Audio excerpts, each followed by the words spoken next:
5. Boom. Yo! Boom. Boom. Boom, boom, boom. We are here. It is the Zócalo. It's 4 p.m. Pacific time.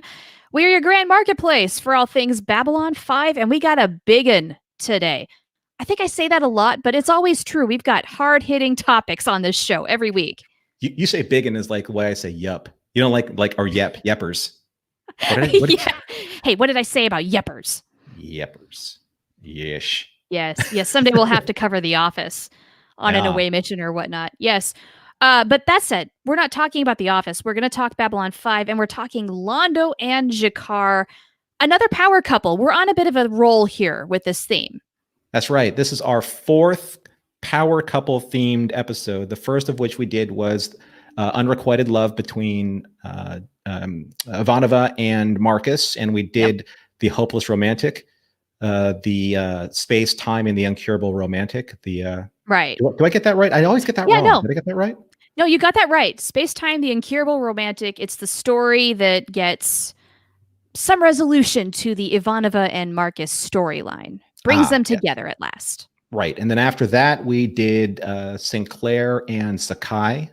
Yep. The original power couple.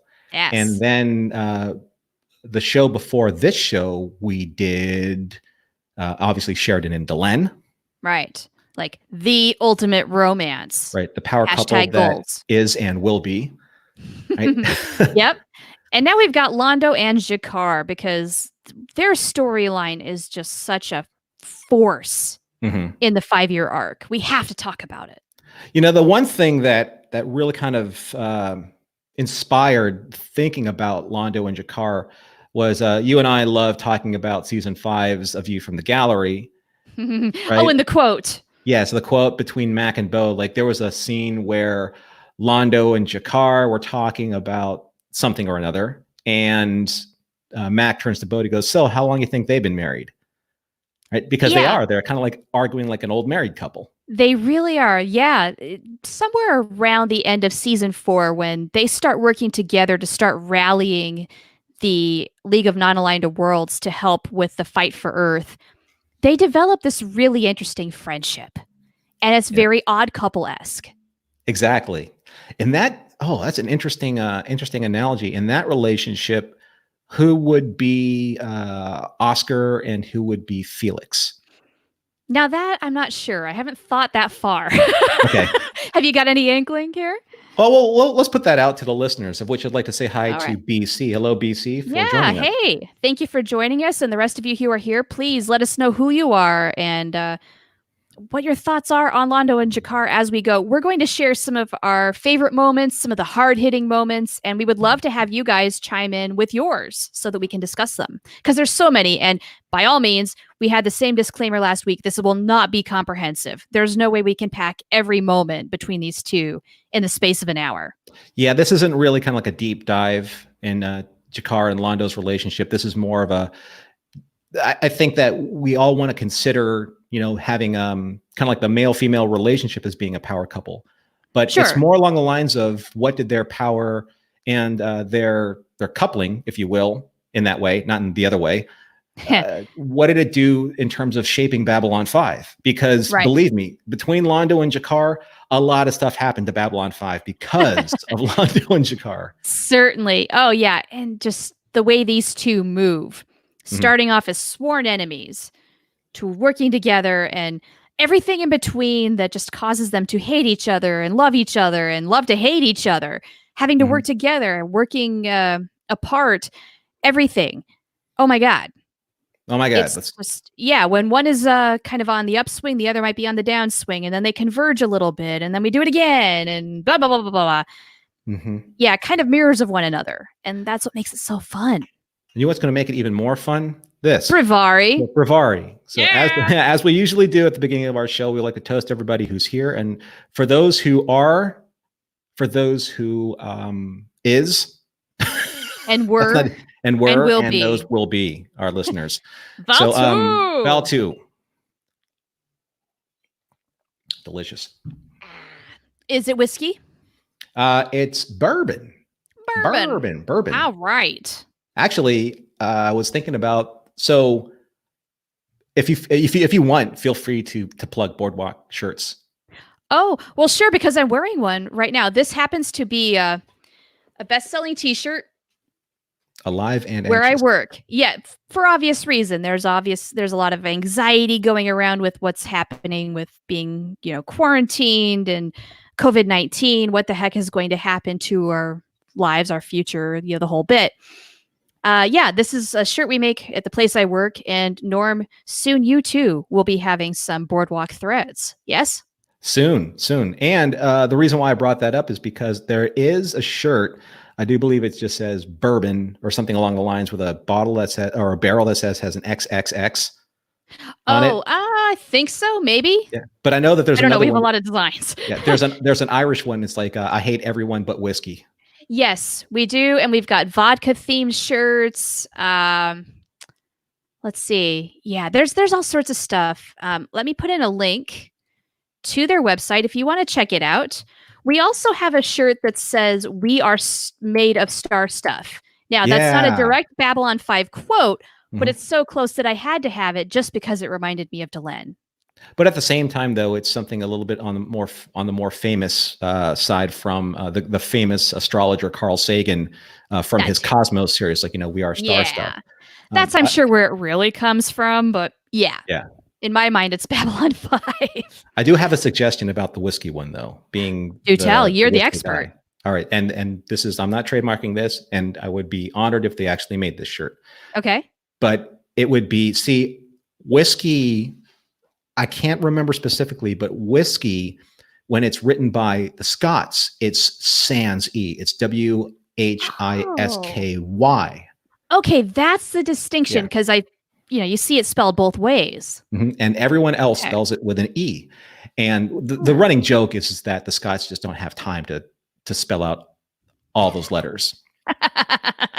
But so if you wanted to make a distinction between the two shirts, there would be a great need for a royal bluish shirt that matches the color of the saltine, the St. Andrew's flag of Scotland, and just have a flag with a giant white X, and it just says, "I hate everyone but whiskey." Okay. All right, I'll remember that for the future. And I'll buy thousands of them. Thousands of them? I would walk 500 miles for one. And then you will walk 500 more. Just to be the man. No, How can you not have that song in your head? Oh my God. Ah, it's so much fun. Okay, well, I will try to remember that, plug that away, and the next time I see my bosses, because they design everything, right. I'll say, hey, whiskey idea. This comes from my friend Norm. Make it. He'll buy it. Let's see. Carl says, so BC says, dude, astronomer, Carl Sagan is not speaking this great because that would be supernatural. What did I say? Astrologist? Did I say astrologist? Did you? I don't know. I don't think you meant to if you did. Yeah, I just basically meant to say Carl Sagan. Definitely not an astrologer. Yeah, not an astrologer. No. No. And not an astrolab. Certainly not. No. Oh, before we jump into the big conversation, I just wanted to turn everyone's attention. I did say astrologer. That's what happens. Oops. Yeah, You're bad. live without a net. You know, at least I didn't say astrolab. At least I didn't turn Carl Sagan into like a mechanical calendarish device. Right. So I want to turn like a lot of the listeners' attention to our Twitter page. So our Twitter page is Zócalo Livecast, at Zócalo Livecast, and we put up a poll that has about 3 days left, asking all of you, our listeners, or people that follow us on Twitter, would you like to see the Babylon podcast that we do, the Zócalo, expand into other fandoms, or to continue the Babylon 5 mission, or to just add a little variety here and there? And out of the 10 votes that we've gotten so far, I would say, what was it, 50% of those votes, which would be 5. Yeah, as of right now. I can do math. The maths are good. Mathing? Cool. Yeah, mathing. We're mathing. So 50% of those votes vote in favor of expanding the marketplace, as the Zócalo is the marketplace, the grand marketplace of Babylon 5. And marketplace. And second, with 30% of those votes, is to add just a little variety or a little spice would be nice. Right.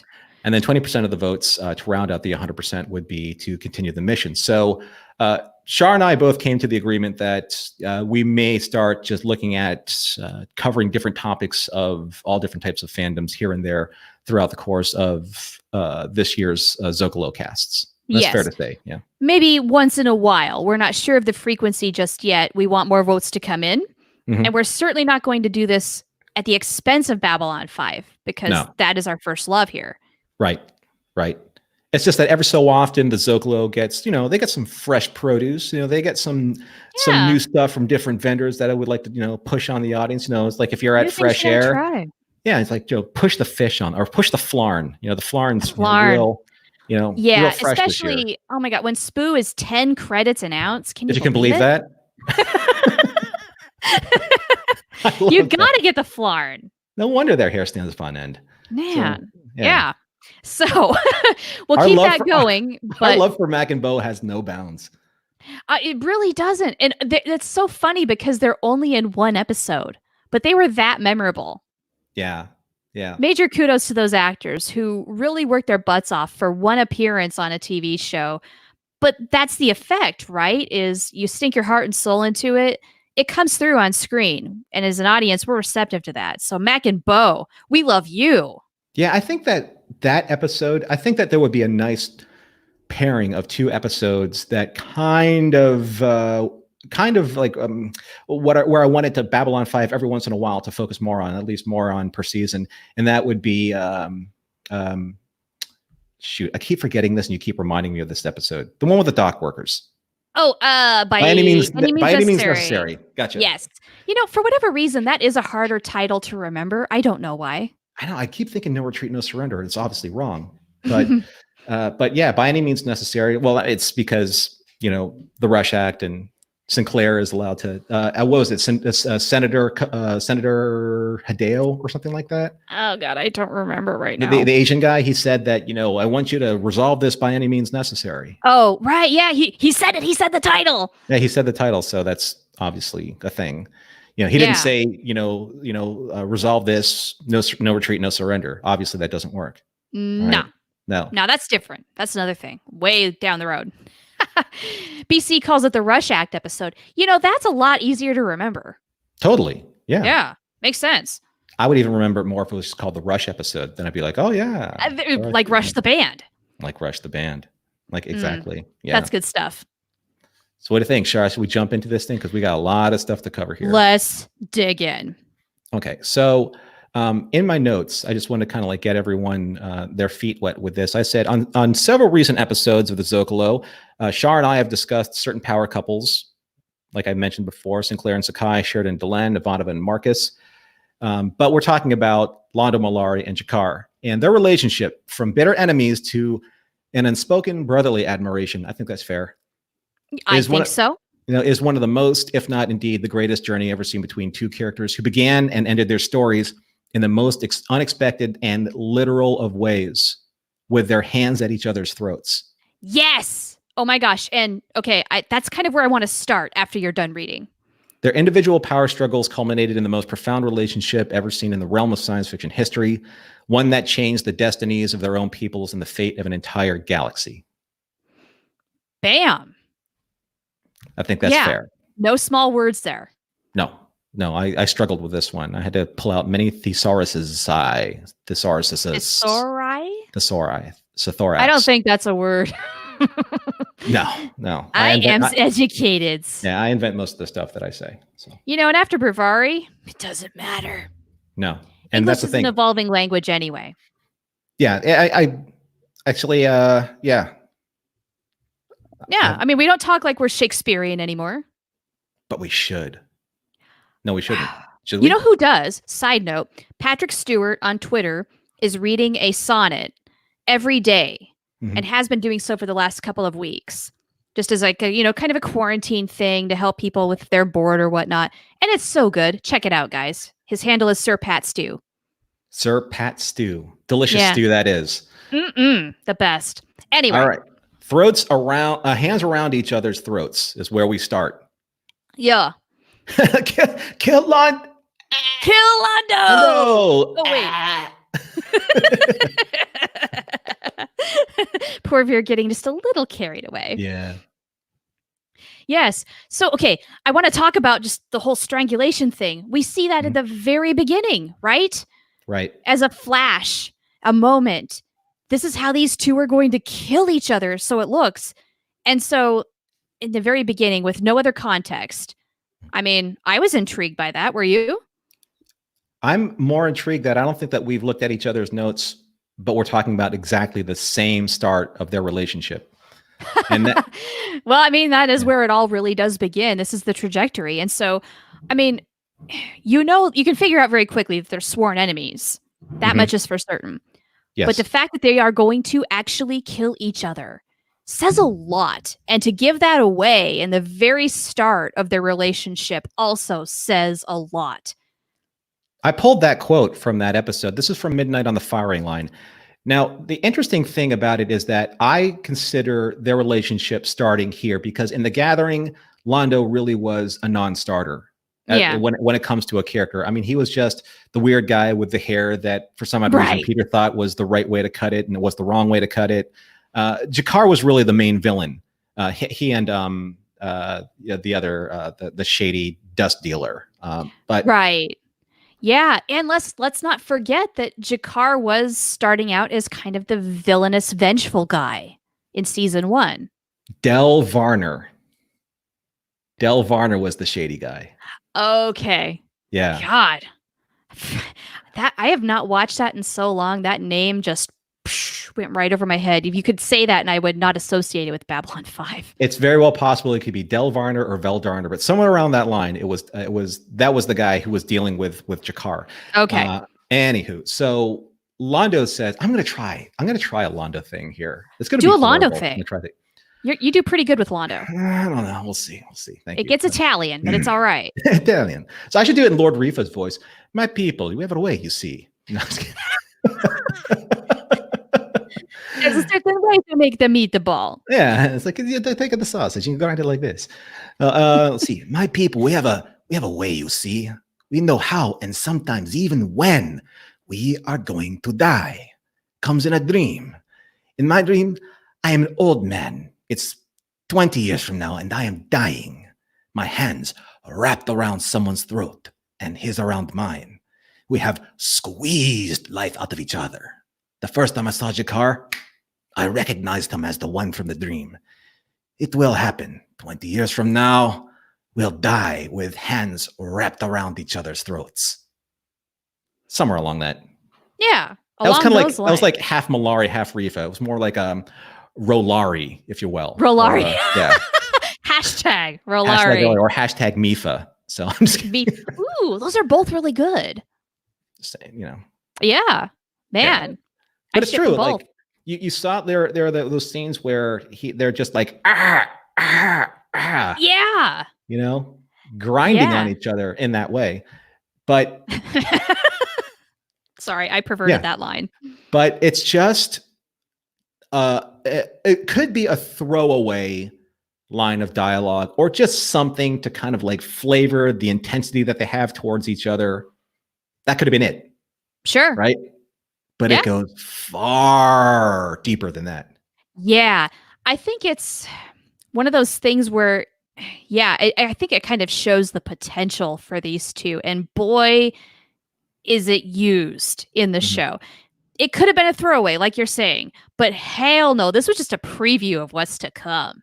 The depth, the intricacy between these two. So it says a lot through a fairly unusual method of storytelling, really. Is at the very start of a series, you're going to see how two people die and kill each other. Huh. Right. Okay. They usually save that for the series finale, but not here. Yeah, I mean, that's such a deep level of character development that literally, and I'm not doing this just to kind of, you know, throw accolade after accolade to Joe Straczynski, of which I do on a daily basis, but the level of forethought and planning that he has with these characters really can only be done by somebody who's handling the majority of the writing anyway, because it's their storyline. It's not a pool of writers hopefully understanding and translating the main visionaries' threads, narrative threads, right? Yeah. Oh, and I think as time went on, long after Babylon 5, when serialized shows tried to emulate what Babylon 5 did, like the folks who wrote Lost, they had a writer's room and they tried to make it happen. And the fact that it is so complicated to keep all the threads rolling at the same time, I think shows what a difficult task it is and just what a freaking genius Joe was. And yes, I do think if a person is willing to take on the burden of doing all that work, it Mhm. probably is easier to have just one person running that whole thing through. Certainly, somebody as intelligent and as articulate and detail oriented as Joe can make that happen. Not Yeah. everybody could, though. No, no, you're right. And that's something that I don't, after reading Becoming Superman, his autobiography, understanding each individual different facet of the prism of who Joe is, Yeah. these two seem to be, for me, kind of like the pillars of almost kind of like his subconscious. Mm. Because I think at one point in time, Joe was very much G'Kar at the early stage of his career, and then obviously G'Kar at the end stage of his career when Joe was a far more matured, more learned, like more seasoned person. Sure. Probably And much it more patient and calm. right, and that's the journey that's so interesting between these two characters is that they literally it's kind of like a bell curve, moving in one way and the other bell curve moving in the other way. And somewhere along the line Right. in that Venn diagram, their storylines converge and then go in the opposite direction. Yeah. Yeah. It kind of goes like this. If that visual looks good at all through a camera. But yeah, there is a point where they meet up and then they separate on their own ways again. And they Yeah. actually, you could say that happens a few times, but yeah, generally Yeah. speaking. And we are talking about kind of like the peaks and valleys. So next, after Midnight on the Firing Line, which is, the introduction of our understanding of their relationship, what do you think, what is your next impression of where their relationship goes? There's only like kind of growing tension between the two in season one. And a lot of it is kind of petty. Like with the flower for the religious ceremony for Narn The and Jaquan, G'Kar's, the the Jaquan Jaquan flower. Mhm. And Londo just kind of has it for spite. And he's not going to give it to G'Kar for spite Right. because he has no other reason. That's sort of a stupid thing. Mhm. There's little things like that through season one. Things really don't seem to heat up until season two for me. The petty Yeah. squabbles of season one feel like nothing compared to what's in store. Yeah, they don't really. I mean, they do kind of focus on certain rivalry type, narratives where you had that in the Jaquan Eth. You had when uh, I think it was Born of the Purple when G'Kar and Londo sat down and they shared a drink because they were watching Idira Tyree, and we know Oh, that yes. that Londo has an insatiable appetite for women. Mhm. It's like it goes. Yeah, what did Londo say? He's like, don't you agree that like women are the fairest of our species? And then Londo or G'Kar grabs the bottle. It's like, of that Mollari, we can't agree. Right, right. I was like, that's cute, right? You know what? I have to ask you. Mhm. So, season one, G'Kar is kind of the younger, more vengeful side of Joe who just really just wants to punch his way through and make things happen. Mhm. Who is season one Londo as a facet of Joe? I think it's just kind of like the carefree, reckless, devil may care. Whatever comes because that's just the way the universe is just throwing things at me. And if I can get out of the way, fine. If not, then it's going to the hospital in San Diego. Right? So you're saying it's more like that's the side of him that's kind of just on the riding on the seat of his pants, and whatever's going to happen is going to happen. Yeah, I think that there was a point in time when Joe started getting into his career where he's just like, you know what, if I don't see the bright side of something, then I don't see anything. And I mean, he went through some pretty tough times. So I mean, there had to have been some element where faith manages. Yeah. Where you do just have to kind of ride things out and see what happens because you feel in your own heart that you're on the right path. Mm-hmm. So nothing can break you as long as you're going that way. Well, there are those lines, obviously that I think speak true about about how Joe interjects himself in his characters. Say, my shoes are too tight. Like, in that episode, the War Prayer, where he's talking about the two young children who wanted to marry, and that line is like, love. What does love have to do with marriage? Like there's a oh, and I bitterness, mean, right? wow, it just occurred to me how that has so much to do with his own family, his parents. Yeah. Right. But Now, granted, that wasn't an arranged marriage like it would be in the Centauri Republic. Nevertheless, wow. it still has to do with the fact that, there was nothing at least there was nothing that we understood in his upbringing where love and marriage actually worked hand in hand. Right. Yeah, he didn't exactly have a great example for that. But there was that one, I can't remember his name right off the top of my head, but there was that one guy, the painter, who allowed him to cover his paint, like this professional painting, with a cat. Oh. Shoot, it was just on the tip of my tongue here.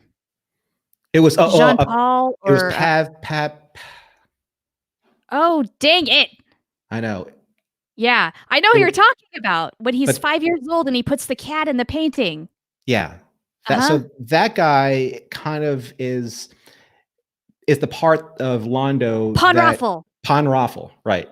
Very good. Thanks. Very good. That makes Londo just kind of rein in a little bit of that and just puts a little bit more maturity into his thoughts. And when Londo said that, children should be happy and they should be allowed to dance, it's too late for me, but it's not too late for them. Right. I wonder if that's how Joe felt. Maybe. And I think that at least in this stage of Londo, this is where we can at least give Londo a little bit of leeway to his foppishness, because there are signs of brilliance and maturity, like in the way that he is. But for G'kar is just straight vengeance, right? He is he's on one-way ticket to oblivion, the way that he's going. Right. And that also explains a lot about why Londo is so agreeable to simple pleasures. He loves to gamble. He loves women. He loves wine. Mm-hmm. He's just going to take joy wherever he can get it, man. Wine, women and song. Purple Files. But I guess if you really wanted to say, like, the beginning of the change in the relationship comes in in Sign's Importance, when Londo is given that little bit of power, and when Morton takes out was it not Quadrant 14? It was no. It was before that. But it was that little colony, and wasn't. Oh, Quadrant 37? That's it. Yep. Quadrant 37. Yeah. That's when things really start to change. And And Londo didn't want to have the blood on his hands. So it's like, hey, if I can do this and somebody else can take the heat, that's fine. Right. Yeah. Why not? What could possibly go wrong? Which brings us to our next part of their relationship. So as Londo starts growing in power and influence because of Mr. Morton's interventions, obviously through the shadows. Yes. Londo's influence and power on the station, and the fear that he's starting to generate, even within his own government, that's starting to really affect not just G'kar, but the Narn people as well, because there are bases, there are planets, and even the Narn planet itself by this time are being completely decimated by what the Centauri are doing. Yeah, this is all at war. Right.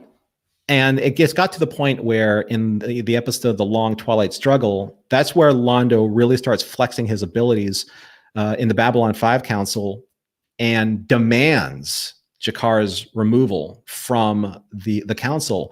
I'm glad you brought this up in your notes. Our notes are basically mirror images of each other, because this was my big turning point that I wanted to map out as a part of season 2.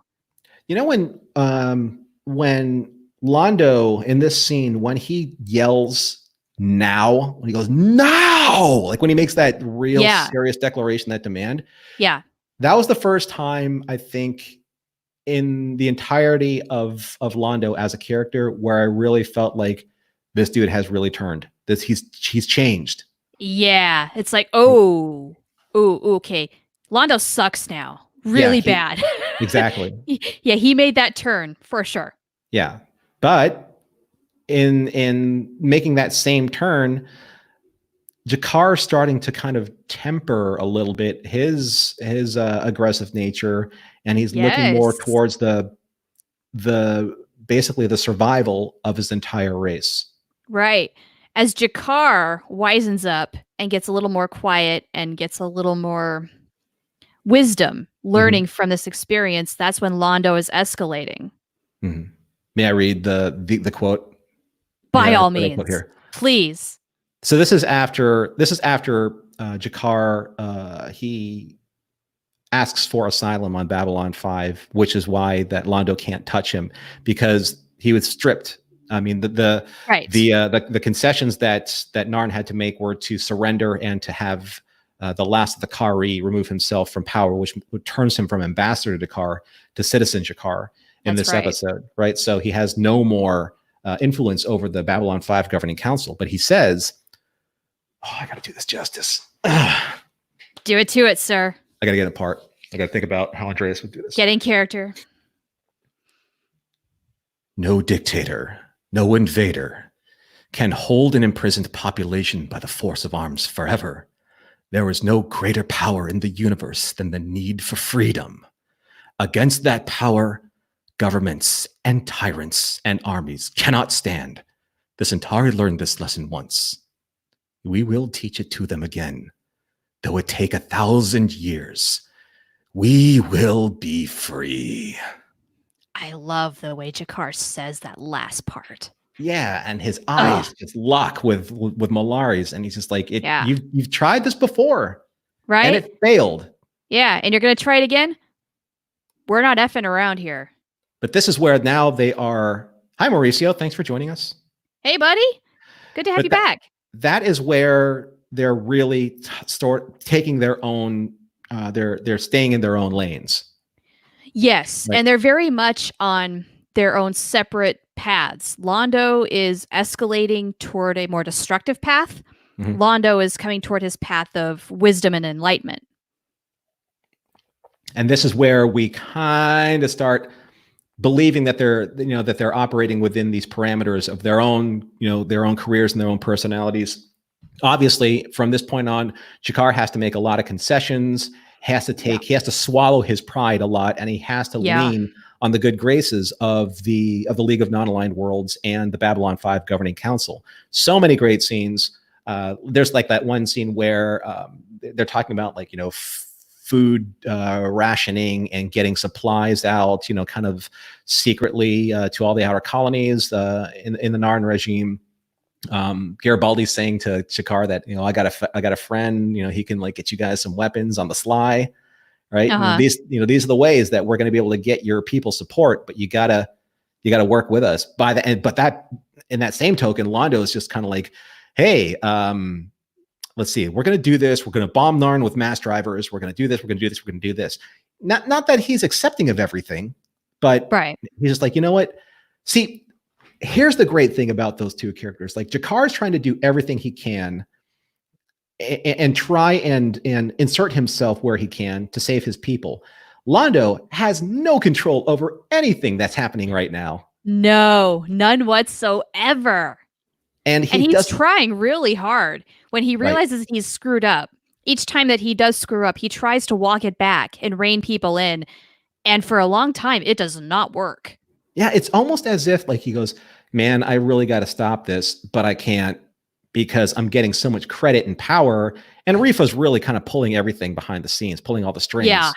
Especially that great scene when it's one of the most beautifully acted scenes I've ever seen. And it's the reflection scene from when Londo was like, I can't believe you're launching the asteroids from the math drivers attack. on Narn. They were already underway and he just happens to be on the ship and watches it all happen. And oh my gosh, it's really hard to envision that all Peter Jurasik was looking at was a green screen. Yeah. Because of how much he put into that. I would love to sit down with him to say, what were you feeling? Because how many words can describe one expression? Let's see, disbelief, disgust, terror,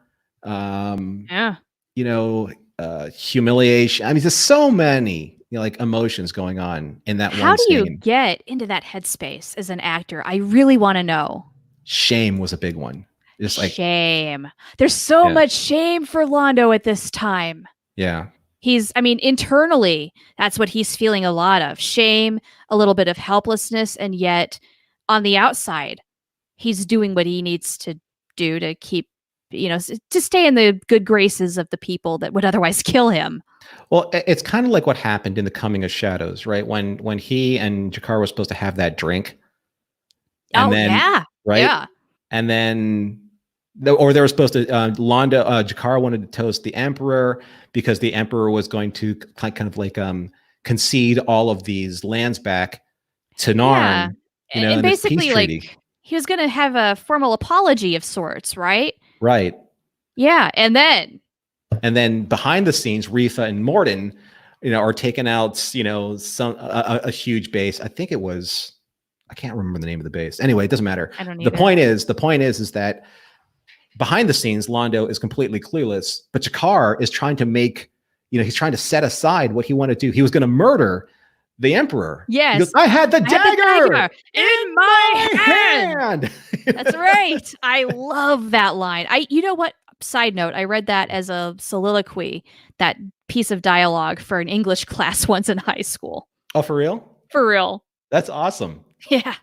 But it's true. Like, he was like on the verge of sacrificing everything, but he saw that the Emperor himself was about to concede and negotiate for peace. Yeah. And then it all slid through. And he didn't even have like the what did he say? Like the dignity of not dying or something along that line. Something like that. Yeah. Yeah. So there's a lot of little moments leading up, like they escalate in season 2 until they're not little anymore, and then it blows the F up. And then by season 3, Londo and G'Kar are on separate planes. And so that when they do meet, it's explosive. And one of my very favorite things in all of Babylon 5 dealing with Londo and G'Kar is when they're trapped in the lift. Yeah. And G'Kar just can't help but laugh his ass off because he doesn't have to do anything to kill Londo. Yeah. And he just thinks that's great. Well, there is that Centauri decree that for every Centauri that's murdered, like 10,000, something like that, Narn will be punished. Something like that. Yeah, it's a lot. Yeah, it's a lot. And Londo or G'Kar doesn't even have to worry about that because this will just happen. He won't get punished, and Londo still dies. It's great. Exactly. I don't have to do anything, right? Yeah. Is anybody out there? I'm here. Yeah, I hear you. I love the direction that Andreas Katsoulis took on that, because I remember Joe vaguely saying something about how he wasn't really sure how this whole scene was going to play out, if they were going to be straight-laced about it or not. And no. Once Joe saw them shooting it, he said, "This is amazing." Knocked it out of the park as usual. And that's what happens when you have characters or actors that know their character, have a great relationship, and can just pull like magic out of thin air. Yeah, and these two do every time. Yeah. Yeah, it's what made them so good. Now that scene and another powerful scene is probably my favorite. Favorite, probably like destiny changing scene between the two of them is Dust to Dust, where what G'Kar basically through nefarious means gets a hold of basically dust that has been engineered by Bester and company, right, to find to try and trigger latent telepaths, right, because Narns do not have telepaths, not anymore. That's correct. Right, they don't have their telepathic gene has been suppressed for whatever reason. But the dust that he appropriates from his dealer, this is the dust that Bester and the Psi Corps have engineered. And when he took that, it literally blows G'Kar's mind like apart. For real. Oh my gosh, he's more than tripping. Right. And he absconds with Londo, tortures him, and literally mind rapes him. Yeah, it's pretty intense, pretty insane. Yeah. And ultimately, G'Kar has to serve time for his crime.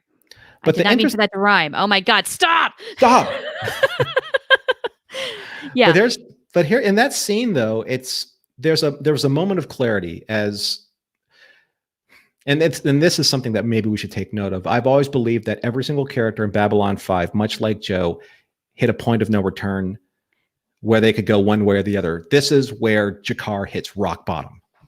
This right? is it. This is the turning point. This is his walkabout moment. Every main character in Babylon 5 has that moment where they hit rock bottom and have their walkabout moment, a moment of clarity, and they start their path from the very bottom of the labyrinth all the way back into the light. The Joseph Campbell myths and legends type of scenario. Yeah, we've talked about this. Every character does get broken down and they have to rebuild their way back up. It's true. There's that one inspirational moment. And this one, when G'Kar is kind of like in the, I guess, like in the throes of this dust, and after Londo has been so brutally tortured, he comes basically face to face with his father. Yeah. Who's strung up on a tree. Uh-huh. Because that story where, his father spilled, he was a servant in the royal court, and he spilled something on some noblewoman, and he gets hung up on a tree for punishment. Yeah. Yeah. And the apparition of his father basically says, "We're a dying people, G'Kar, so are the Centauri, obsessed with each other's death until death is all we can see and death is all we deserve." And in that moment, that's when G'Kar surrenders himself to Garibaldi and says, "This is my crime. I am ready to serve my sentence." Right. And then that leads into that great line where, when he's about to be released, he says, "No, I'd rather stay here, because outside is where we are." When you're outside of these walls, we're distracted. We're distracted from focusing on our true selves. Right. Yeah. Incarceration was pretty good for G'Kar. Yeah. And that's like his Nelson Mandela-ish moment. Definitely. Right? Yeah. But that's when because everything out there has been designed to distract us from ourselves. Yeah. And dang, if that's not true, right? Mm-hmm. Yeah. And so if you're feeling restless in your quarantine, hey, go there. Go really introspective and take a deep, dark look at yourself and start thinking about some things. Now, be careful, because a lot of times that can be destructive. Hate to say, but sometimes it can also be very therapeutic. Well, there's a fine balance that's being struck here between self-destruction and revelation. And I think that that's where G'Kar started basically writing the Book of G'Kar. The first few pages of the Book of G'Kar came from his incarceration. So as Londo was going one way, where he is like embracing all of this, I guess, this darkness. Yeah, this darkness from the shadows. G'Kar has literally been stripped to the bone, and he's rebuilding himself, knowing that it's not just his needs that need to be serviced, his vengeance. Yeah, it's literally the fate of his entire people. That need to turn right here and right now. Right, which he starts doing when he calls on his fellow Narn on Babylon 5 to help for the cause in Severed Dreams. Mm-hmm. They're on the front lines. They're the ones rushing in and the first to get shot. Right. To take a stand. They need to serve something greater than just the Narn. They need to serve the greater galaxy. And I love it when G'Kar's trying to sell this to them, and when he just yells at all his followers, is like, the Centauri are a lost people. Yes. Oh, so powerful. Why are you celebrating? Yeah. It's unbelievable. So that takes that's obviously in season 4. But by then G'Kar is a very changed man. He's been through hell and back, and nothing can stop him now. Breaking in here for Mauricio, he says, "Have you guys read the Centauri trilogy novels?" Char, why don't you educate Mauricio on how I love reading for pleasure? Oh, Mauricio, I hate to inform you, but Narn, wow. Bravari, guys, Bravari. Norm doesn't like reading. If it's on an audiobook, that's fine. But if you have to make him read a real, actual book, believe me, I've tried. We had a failed book club attempt. It just didn't happen. That was 2 years ago. And you know what? It's okay. It's okay. Now, I have also not read those, and I do not have them. However, I do watch eBay on occasion, just because I would kind of like to read all of the novels eventually. It's just life is so incredibly full, even in quarantine. I do have several of the B5 novels, but not those. So, Mauricio, have you read them? And if so, do you recommend them? Are they good? I'd like to know. Since we're technically incarcerated in a way, I really should use my time to read. You know what I'm doing is I'm writing. I'm GKar right now. Narnun Lau. Well done, BC. That's well good. Done. +1 to you, my friend. That's hilarious. That is the comment of the day. Oh, that's fun. Well done, sir. That's great. Now that needs to be your new Twitter handle or something. I might put that up. Narnun Lau. That's pretty or funny. Maybe if not your handle, just use that as your name instead of Norman Lau. It's Narnun Lau. Like on my Zoom ID. Yeah, or something like that. We could Photoshop you as a Narn. Believe me, that would give me no greater pleasure, or I would feel no greater honor. I mean, look. You got some B5 memorabilia hanging around, don't you? I do, and I have so many thoughts about like the archetypal warrior race in science fiction, because personally, and I'm probably sure I'm going to insult a ton of people out there, but I just really don't care about the Klingons past Errand of Mercy because I think they're ridiculous. Also, in Farscape fans, there's a race called the Luxans. They're literally more ridiculous than the Klingons as a warrior race, because this one particular warrior is named, I can't even remember his name. Anyway, he keeps getting his ass beat every single fight that he's in. Okay. His name's Ka Dargo. But the Narn as a warrior race, they Warriors! Are legit. They are legit. This is what Bravari does. So let's get back. It kills the brain cells. It's good for you. It should be called like digress Ari, because that's what it does. It just makes you digress. Well, we're very good at that on this show.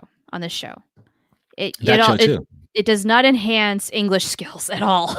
No, but it does. It does foster creativity, like sometimes, like Narnun Lau. Indeed, yeah. Oh, Mauricio, thank you for letting us know. If you do get your hands on them, anybody out there, hey, I'd love to know. I have read the first of the Psychor trilogy, for what that's worth, which has some great ties into Lita Alexander's history as well as Bester. Oh, we're gonna do that. Yeah, talk about it. We were gonna talk about it, and then. Yeah, well, that's okay. You know what? There's no wrong way to quarantine or, really do anything. Life is short. We have finite amounts of time. We know what we like. And there's no right or wrong way to do any of this. And there's just so much entertainment out there. We have to squeeze a couple big points in a little bit of time here. So we do. Let's do it. Okay. Season 4. Wait. Before season 4, season 3. Oh, okay. Yeah, because you have to do season 3. You gotta hurry. The big point of season 3 is, and this goes all the way back to Midnight on the Firing Line. We literally saw GKar and Londo like strangle each other to death. Yes. And in World Without End, part 1 and 2, we see why that happens. Yes, we get the context under what circumstances this actually happened. Right. And we don't necessarily get the Drak per se, but like the story of the Drak, but we understand that there is the Keeper. Yeah, right? There's enough to understand that Londo is not completely himself. And so when that thing wakes up, right, then boom. Yeah, but we that's still, it. And at that time, we still didn't get the context of the eye-patch GKar, like the one-eyed GKar. No, we did not. No. Yeah. So again, the intricacy, man. Exactly. Oh, but we're getting there. Master. So in season 4, well, and obviously in season 3, there's the rock cried out in a hiding place. Now, this is kind of like where I think that GKar and Londo are starting to kind of make an alliance. Not necessarily friends, but it's like, the devil you know. It's like the enemy of my enemy is my friend. Yeah. And so they're going to work together to get rid of the bigger bad cause, which is Rifa. Londo's enemy is GKar, and the enemy of GKar is... Londo is my friend. Yes. Right? That's the math of it? like that. Yeah. But they have to work together to weed out Rifa, because he's just destructive to everybody at this point. And Rifa is He's literally like what Londo would have been if Londo was completely stripped of any morality. Because I think that there was still that touch of morality that Londo clings onto, and I think that's where basically it was his happiness with Adira. Yeah. Right. And Londo does have a conscience. He doesn't always listen to it, but it's there. Right. But Rifa, though, when Rifa is like, man, give me the power, give me what it Yeah. takes, you know, Whatever it takes. He's ruthless. Yep. So And that's why he had to go. that was an interesting start of being able to bring Londo and G'kar at least in speaking terms again. Yeah. Working together for the greater good. For what might have been the very first time, if not in a long time. In a long time. Yeah. Yeah. And then cutting to season 4, where G'kar is imprisoned by Emperor Cartagia. And again, they have to work together. And G'kar has to stay alive, but that's where Londo makes a deal with him. He will free Narn if he helps, if G'kar helps Londo take down Emperor Cartagia. Because again, this guy is batshit crazy and he's got to go. Right. And I think what's interesting is that it's because of G'kar's fondness for Garibaldi that brings Londo and G'kar closer together in a weird roundabout kind of way, right? Because of G'kar's because of his capture, thanks to what's his name, the guy from Voyager, I can't remember, like First Mage Cullen. Oh, Anthony DeLongis. Yes, him. Yeah. So he was the guy at the bar that sold out G'kar. That's right. Not him, but too tall. You know. Here's a question for you and for our audience at large. Why is it that shady dealings always have to go down in sort of like a Star Wars cantina bar, like they did there? It's the great trope. One of the greatest. Such a thing. Yeah. Can't we think of something else? But it works though, doesn't it? It does. It's just, it seems like that always happens. So anytime you go into the bar, you got to know some shady crap is about to go down. It could endanger your life. Be more careful, people. This is why you need Marcus around all the time. All the time. Yeah. And then, well, Marcus left and that's what I mean. Screwed it all up. Like not literally around, like glued to your hip, like chained to you. You need Marcus chained to you. I can imagine Franklin would recommend that for sure. Yep. So yeah, so when Garibaldi goes out to find, when a G'kar goes out to find Garibaldi, because Garibaldi has been appropriated in some way by the Shadow Ship, all that goes into G'kar being captured, and Londo now is first prime minister of Centauri Prime. And when he sees like Londo literally like dragged in chains, a la Jesus Christ, you know, with the big beam, you know, strapped onto his back, you're just like, wow. I think even Londo was like, bitch. It's like Londo's like, this guy's my enemy, but he doesn't deserve this. Yeah, I think, is this a really big turning point for Londo, where he's sympathizing with G'kar, and despite all that they've been through, I think he needs to save save G'kar. I think so because, well, one of two reasons, because they did strike that deal. He strikes that deal with G'kar. It's like, I'm going to weaken your chains. You're going to kill the Emperor. And then, you know, I'll be able to free Narn. There's a lot there that is politically motivated, obviously self-preservation motivated. Sure. But I do think he does care about G'kar. I think that he's like, you know what? Londo's not a bad guy. Right? Yeah. And certainly, okay, even if he hates G'kar's guts, nobody deserves this. No, I mean, he kind of hates him in that, yeah, he goes, I'm not a racist, but I'm a racist kind of way, you know, but I'm not a genocidal, but I'm not I'm not a genocidal maniac. Right. Yeah. Unlike Cartagia there. Cartagia and Rifa. Yeah. I mean, they both want to like wipe out the entire race of Narn, but Londo's more like, you annoy me. Just get out of my face kind of guy. That's just it. G'kar is kind of a pain in the ass to Londo. He's a thorn in his side, but does he want him dead like this? Absolutely not. Not like this. No. I mean, not like this. And he sees that G'kar is at the tipping point of having, let's see, he goes, what did Cartagia say? And he fell on his pride. You know, it Oh, was yeah, something like that. Sure.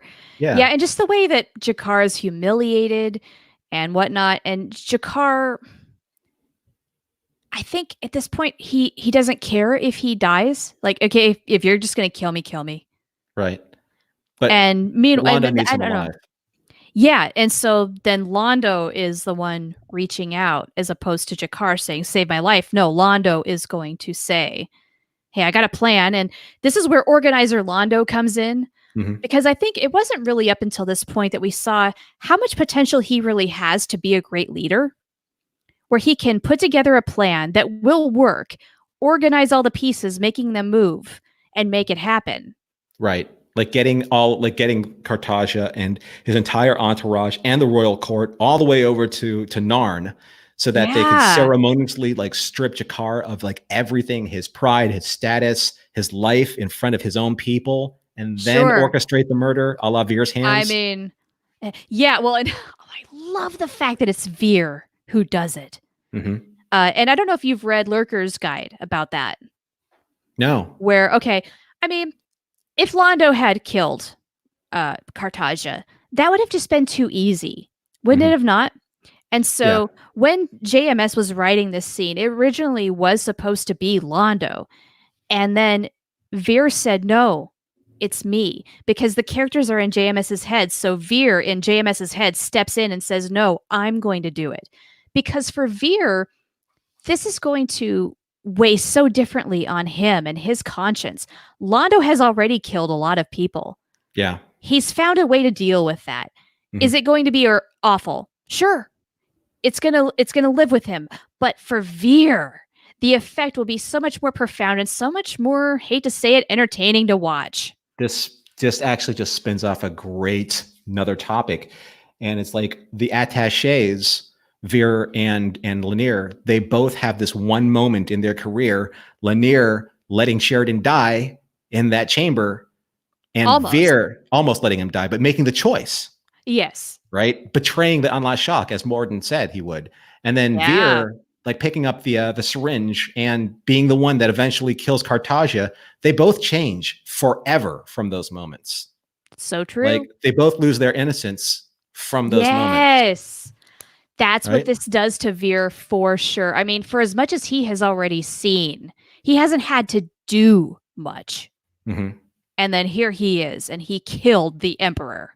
But there are so many things that, again, in the wake of what Londo and G'Kar, their power struggle has done to people. I mean, they literally like leave just destroyed people behind them. They decimate people. They leave bodies strewn behind them, casualties, if you will. Yeah.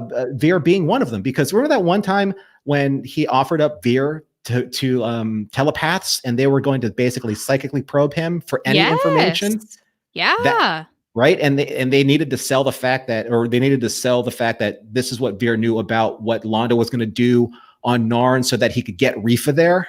Yeah. You know, Yeah. that I just Yeah. think about what Londo had to like let him do, let him go through, Yeah. right? Yeah.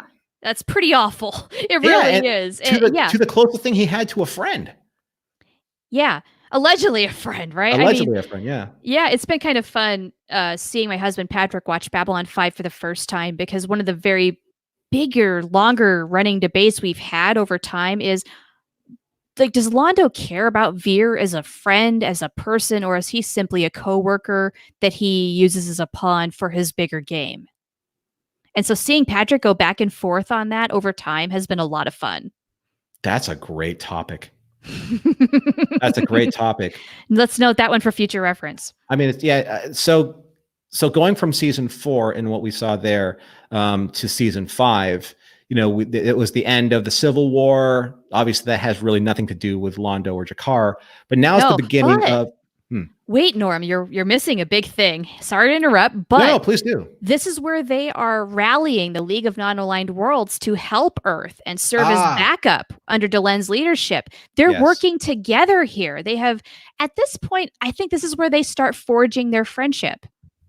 that's where they. Yeah, you're right. They had to bury the hatchet because showing solidarity between their two governments would inspire the League of Non-Aligned Worlds to join all together to get to bust Sheridan out and support them during the Civil War. You're right. Totally. Forgot it was about a show of strength politically, but also between the two of them. It meant a lot. If they can put their differences aside, these two governments. Exactly. And that got everybody else in line. And then when they created the Interstellar Alliance, same deal. Right. And then G'Kar served as Londo's bodyguard. That was just such that, like I said, it was the great irony of the situation that wasn't it though? Because even though that he's part of the Interstellar Alliance Governing Council. He wrote the charter. Yes. But he's still at large. Like he's still at large to the Centauri government. But if you make him your personal bodyguard attaché, he is immune. That's right. It was such a brilliant idea. Now, sure, he could be possibly murdered. Okay. And G'Kar knew that, but it's just like he could walk around with kind of impunity. Yeah. I mean, nobody's going to F around with that. Mm-mm. No. It's not worth it. G'Kar did love the ladies of the royal court. He loved all the ladies he could get his hands on. Hate to say, G'Kar was a little bit of a perv. He just had great huge appetites. Actually, no, I'm referring to the very end of season 4 where he's got the eye taken out and it's in Sheridan and Delenn's quarters as they consummate their marriage. Oh, yeah, he has no pleasure. He always had a little bit of a perv streak, that guy. He liked to watch. But in season 5, though, as their relationship grew and as G'Kar saw kind of like the way that Londo was raised, and especially in one scene from In the View from the Gallery, where he said that, my entire life I was told what to do, how to act, what to say. I never had a childhood. I always had responsibilities. I love this line, and it really almost brings me to tears because what G'Kar says to him is just kind of like a slap of cold water across the face. He said, he goes, you didn't grow up, you grew old. Man. Right? I mean, yeah. And you know what? This describes so many people. It explains so many things about Londo, too. Mm-hmm. About how he always had responsibility growing up. He always had duties. He always had kind of that aspiration to serve the Republic. Right. But it almost sounds like, the way he was raised, that he never really had a choice. Right. His parents groomed him to be, they were of a noble house. They had probably a modicum of influence and power in the Centauri royal court, but they weren't really a powerful house. But once he took the position to Babylon 5, the position that nobody wanted. Sure. Right. He made a little bit of a name for himself, had a little bit of title, had a little bit of power. Right. It's kind of like how Veer started out, just a little bit. Right? Yeah. I imagine growing up, Londo was raised by nannies. He didn't know much about his actual parents. See, that would be such a great way to return to Babylon 5, is to do like all of these characters in their youth. Oh my God. B5 babies. Right? Before like B5. Babies? Oh, I know. I mean, honestly, though, this universe is so rich. There's so many directions that you could go. Oh, it'd be great. I want to see like a little G'Kar baby. Oh my God. He'd be cute. It'd be cute. Londo, a little baby with giant hair. Would he have the giant hair, though, or would he have just a little hair? No, but the thing is that's the thing with Muppet babies. They were the adult versions, just smaller and cuter. It's true. Right? Oh my God. Could you imagine like watching little Johnny going on diplomatic missions with his dad or something, or helping his mom around the house? Didn't they have a farm, or did that happen later? I don't know. I think that might have been later. Okay. Because I remember his dad was growing the corn, Yeah, and they had the tin shack with the rain. Yeah. Oh man, yeah, that'd be so much fun. Little Delenn on her father's shoulders. That whole thing. Oh, and Tuzanor. I know. Within the temple. Yeah. Oh. But how would you get them all to converge? That's the big thing. You know what? We could always do a fanfic on that. We love doing our fanfics. But fanfic is great. But the last big point, and I asked you this, and I think that we are right about this, is that the last time that G'Kar and Londo ever spoke to each other, or probably ever saw each other, was in the Fall of Centauri Prime. And this scene still makes me cry. Like, not ugly man tears, but just, wow, what a journey. It's what an a journey intense between one. these two characters. Yeah. This is the last time they speak to each other before the very end. Mhm. if I'm recalling correctly. Yeah. This is where G'Kar says, I can forgive you, Mollari, but I can't forgive your people for what you've done.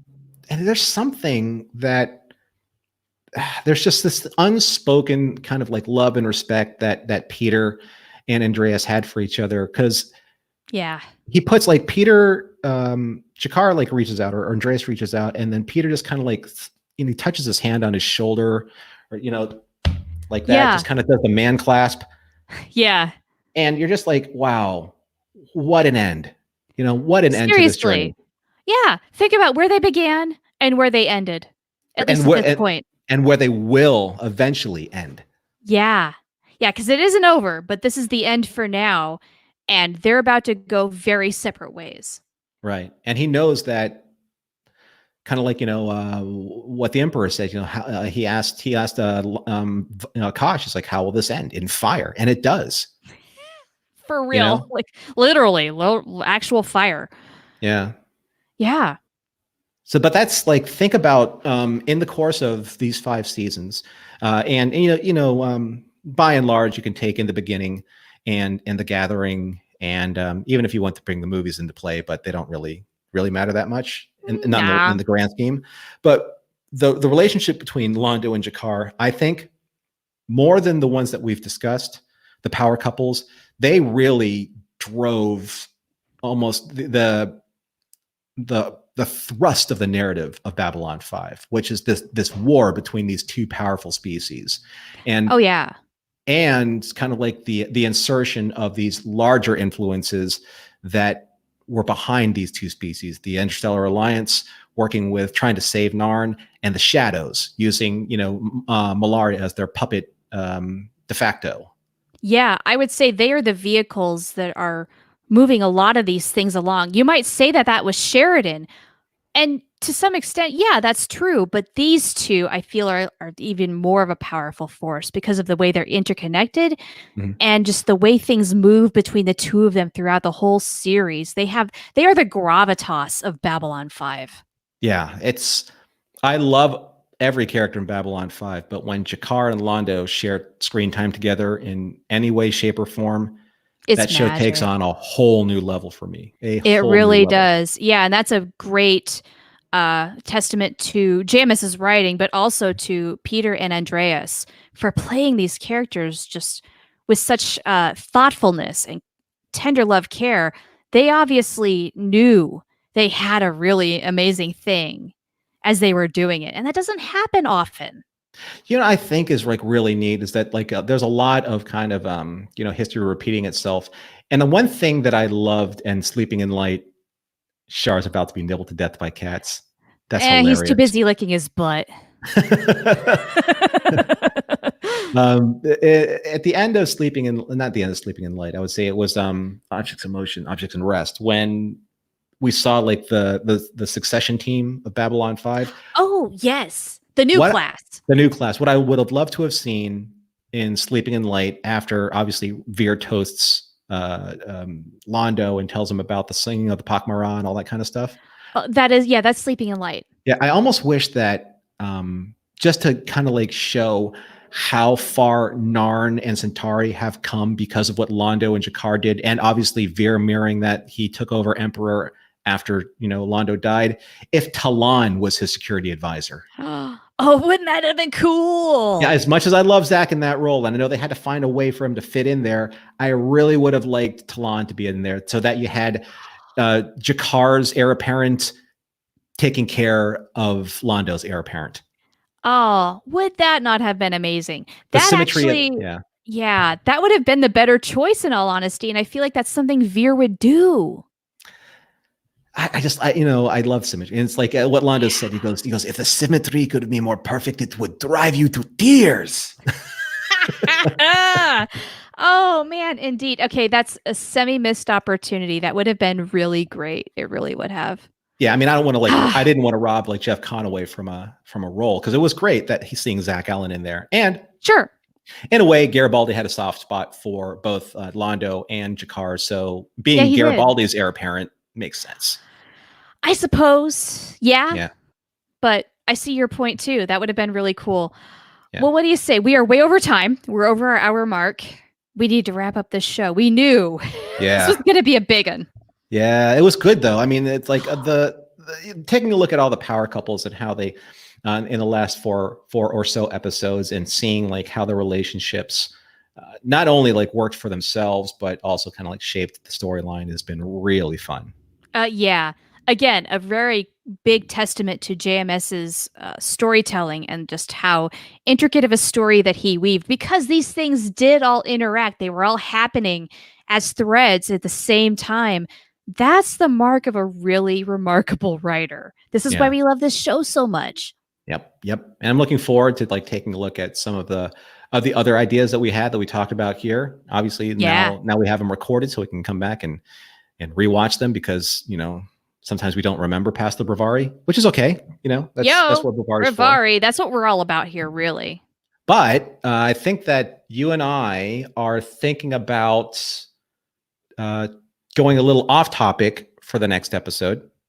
Possibly, yes. Possibly, yeah. So the polls are skewing that way. So if you are really opposed to that, you have a voice. You can make it heard. You've got 3 days left to vote. Go do it. So I think on the YouTube notes, I'll post that poll for people to be able to vote on, and I'll kind of we'll just push that out socially. But after we get the results of that poll, we'll let you know what our plans are. What we're going to do. And what we're going to do. Yes. Yeah, we've got a plan either way. So there will be a show next week. And there will be fun. Yes, and there will be Bravari. And we will eat the minstrels, and all will rejoice. I'm sorry, that's a completely different wrong thing. We will be nibbled to death by cats. By cats. What is this? So yes, this is my cat Lafayette, by the way. That one, the big floof ball. Yeah, the orange floof ball is Lafayette, and if you see a cream colored one, that's Rochambeau. They were the Frenchmen of the Revolutionary War. And that is Buffy. The bunny. Yeah. The only thing that she slays is food. So as she should. Yeah. So yeah, that was a great conversation. Sure. Obviously it's fun. A slight hour's worth or over of time isn't even enough to scratch the surface of how complex this relationship is between these two. No, we could drag this on till dawn, but we won't bore you to death with that. Or get nibbled to death by cats. That too.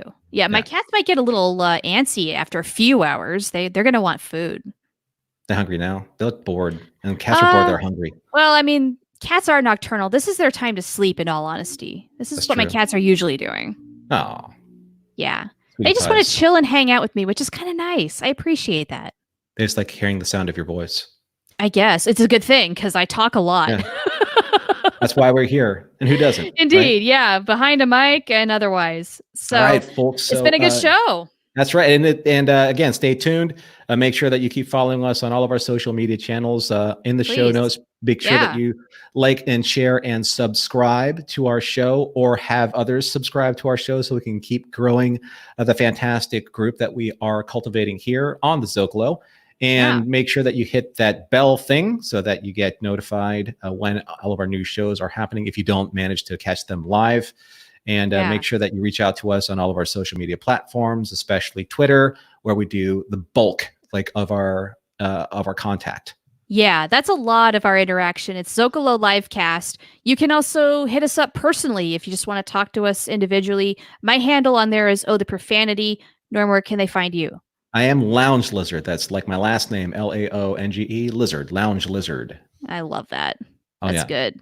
And then, Char, why don't you plug us your other Babylon 5 show? Oh, yeah. I'm doing another thing with my husband, Patrick, who is watching Babylon 5 for the very first time.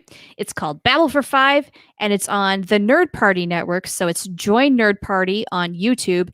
Every week, we will recap an episode of Babylon 5 from his first time perspective, and my job is to not spoil anything, which is really hard to do. It's so awesome to watch, though, because you're like, what? Yeah, you get an insight into what he's thinking, what sort of theories he's coming up with as he goes. Sometimes he's so dead on, it scares me, and other times it's just like, what sort of weird conspiracy theory are you coming up with next? Because this is insane.